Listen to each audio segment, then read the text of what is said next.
ஹோலி எதற்காக கொண்டாடப்படுகிறது? ஹோலி என்பது இந்து சமயத்தின் முக்கியமான பண்டிகைகளில் ஒன்று. இது பொதுவாக வசந்த காலத்தின் வருகையை கொண்டாடவும் நன்மை தீமையை வென்றது என்பதையும் நினைவு கூறவும் கொண்டாடப்படுகிறது. 1. பிரஹ்லாதன் ஹோலிகா கதை. ஹோலி பண்டிகைக்கு பின்னால் ஒரு புராண கதை உள்ளது. அசுர ராஜா இரண்யகசிபு தனது மகன் பிரஹ்லாதன் விஷ்ணுவை வழிபட்டதால் கோபமடைந்தான்.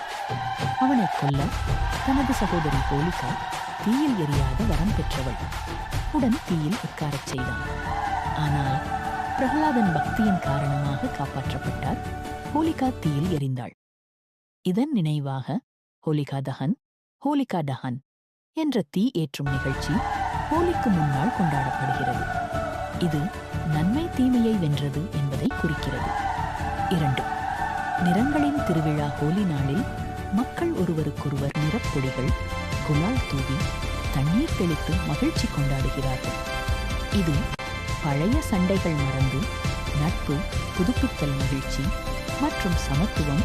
வசந்த கால வருகை 3. கிருஷ்ணர் சம்பந்தமான கதைகள். வட இந்தியாவில் கிருஷ்ணா மற்றும் ராதாவுடன் தொடர்புடைய கதைகளும் ஹோலிக்கு காரணமாக கூறப்படுகின்றன. கிருஷ்ணர் ராதாவுடன் நிறங்கள் விளையாடியதை நினைவு கூர்ந்து மக்கள் இந்த பண்டிகையை கொண்டாடுகிறார்கள்.